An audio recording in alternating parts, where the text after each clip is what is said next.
نحمده ونصلي ونسلم على رسوله الكريم أما بعد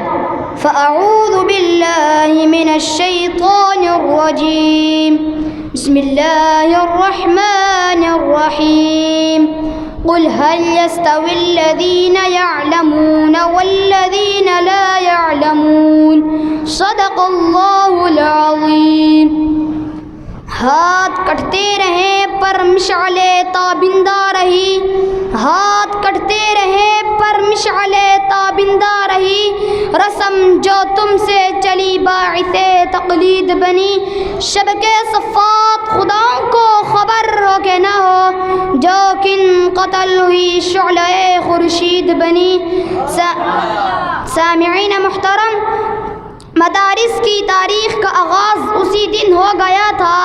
جس دن رب کائنات نے وعلم آدم الاسماء کلہا کے ساتھ سب سے پہلے مدرسے کا افتتاح عرش معلی پر کیا، پھر انسان زمین پر آیا تو مدرسہ ساتھ لے کر آیا، وقت گزرتا گیا، درس و مدرسہ قائم رہا، حتیٰ کہ وادی مکہ میں قصر نبوت کے تکمیل کا وقت آ گیا، مدرسہ عروج پر پہنچ گیا، کائنات کے سردار کو سب سے پہلا سبق غار حرا میں پڑھایا گیا۔ آپ بہے تشریف لائے تو انما بعثت معلما کا اعلان عام فرما دیا۔ جب وادی یثرب میں پہنچے تو سب سے پہلے ایک دینی ادارے کا صفہ کے نام سے آغاز کیا۔ صحابہ کا وہ مبارک دور آ گیا جسے مدرسے کا سنہری دور کہا جاتا ہے۔ پھر ہر طرف مدرسے ہی مدرسے قائم ہوگی، کہیں جامعہ عثمانیہ، کہیں جامعہ عبداللہ بن مسعود، کہیں جامعہ عبداللہ بن عباس، کہیں جامعہ عبید بن کعب، کہیں جامعہ زید بن ثابت، اور کہیں وہ جامعہ امینیہ بنین والبنات کہ جس کا سلیبس اور نصاب ہی تھا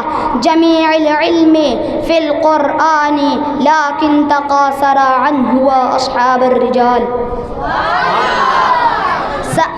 سامعین محترم، تاریخ کے سنہرے اوراق شاہد ہے صحابہ کے دور میں بھی مدارس نے ایسے سماجی، سیاسی، معاشی اور دفاعی ماہرین تیار کیے، ایسے طبیب و حکمران اور قاضی تیار ہوئے کہ چشم فلک نے نہ ان سے بہتر سائنسدان دیکھے، نہ طبیب و حکمران دیکھے، نہ تاجر و مزدور دیکھے، نہ صفائی و جنڈے دیکھے تھے کہ جن کے ثقافت کے سان دنیا کی تمام ثقافتیں دم توڑ گئی۔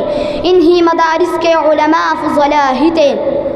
جو احد کے میدان میں گئے تو اپنی انفراد دکھائی، جب تاریخ کا رخ کیا تو اپنی پرتی ثابت کی، جب سیاست کے میدان میں بڑھے تو ایجادات کے دیر لگا دیے، میڈیکل شعبہ میں قدم رکھا تو صدیوں سے لا علاج مرض قبل علاج قرار پائیں۔ سامعین ذیشان، میں انہی مدارس کی بات کر رہا ہوں جو نہ صرف دین اسلام کے محافظ بنے بلکہ ملک و قوم کے لیے بھی اپنے جانیں نثار کر دی۔ اس خطے کا بچہ جانتا ہے کہ جیلوں میں سڑنے والے، زندانوں کو آباد کرنے والے، جیلوں سے جنازہ اٹھانے والے، مالٹا غالہ جیسا بدنام جیلوں میں راتیں کاٹنے والے مولانا محمود الحسن دارالعلوم دیوبند کی فرزند تھے۔ تم کیوں بھول جاتے ہو کہ انگریز کی عدالت میں کفن ساتھ لانے والے مولانا حسین احمد مدنی دارالعلوم دیوبند کے ہی ثبوت تھے؟ تم کیوں بھول جاتے ہو کہ ہمیں پاکستان کے ساتھ مشرقی پاکستان میں سب سے پہلے جھنڈا لہرانے والے مولانا ظفر احمد عثمانی، مغربی پاکستان میں جھنڈا لہرانے والے مولانا شبیر احمد عثمانی؟ تم کیوں بھول جاتے ہو کہ فتنے قادیانیت کا سب سے پہلا